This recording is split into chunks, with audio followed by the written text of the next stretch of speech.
Hi, Luke from Korg here. Today we're looking at the Prologue. So this is our flagship analog synth we've made. There's two models of it.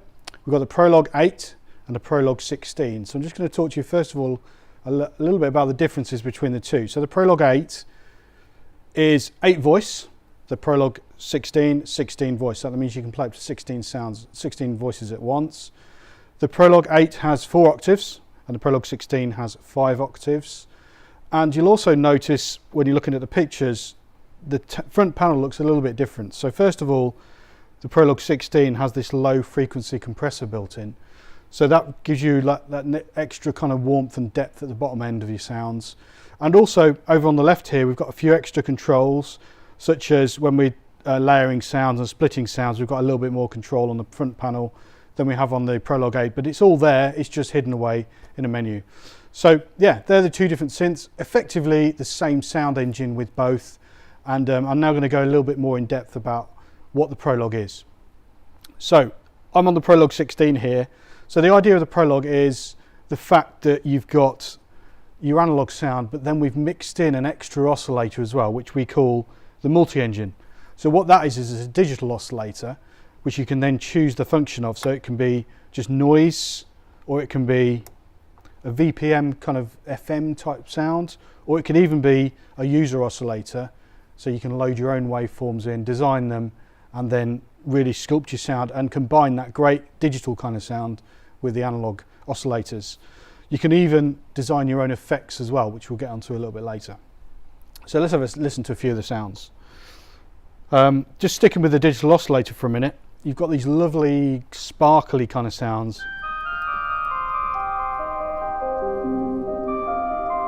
Which you wouldn't necessarily associate with analog synths because it's a very, very different sound source.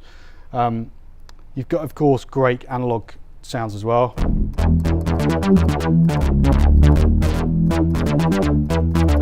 You've got a nice, easy access to your filter control there.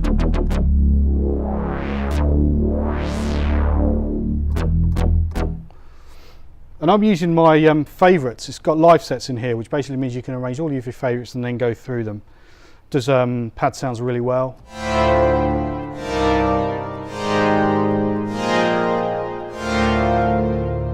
And of course we've got our oscilloscope here, so we can really get that visual feedback about what we're doing on the screen and watch how the sound develops. So for instance with that, what you can hear is quite a spiky sound on the initial contact, and then it smooths out over time.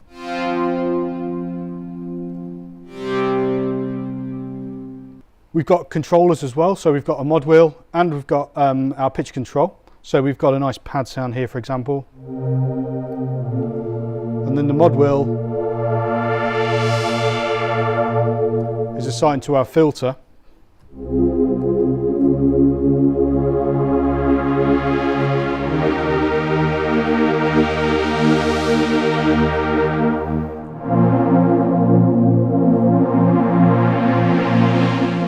What's nice about using that kind of controller is the fact you can assign a set distance with the parameter, so it doesn't fully open or fully close the filter. You can choose how much it does it by, so it's great for performance. We've got other kind of spiky sounds like this one.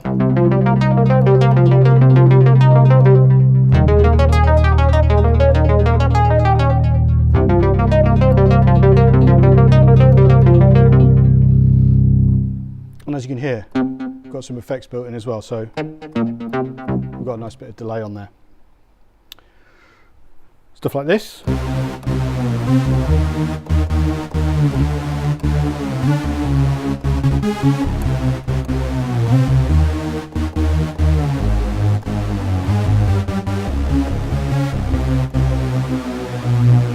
And again on the mod wheel, I can adjust my filter, which is a really nice ergonomic way of doing that. Great for sound effects as well.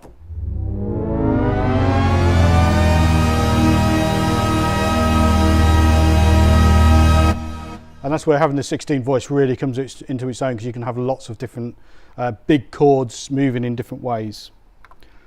Let's move on to my second live set now. We've got different voice modes. So we've been working in poly mode mainly so far, but I've got a chord mode here. So that means if I strike a single note,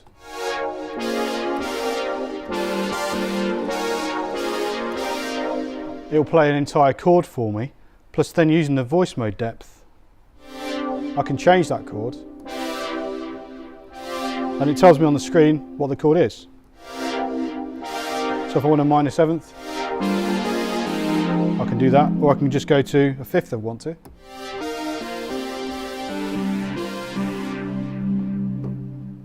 We've also got an arpeggiator built in. So that's turned on now. So all I have to do is strike some keys and it will play a pattern and it will cycle through those keys for me.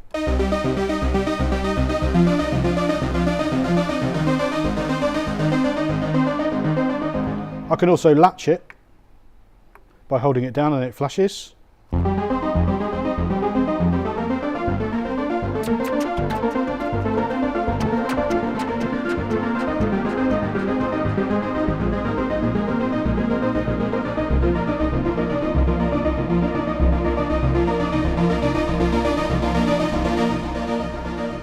And as you can hear, I added a little bit more length to the delay time there to flesh out the sound.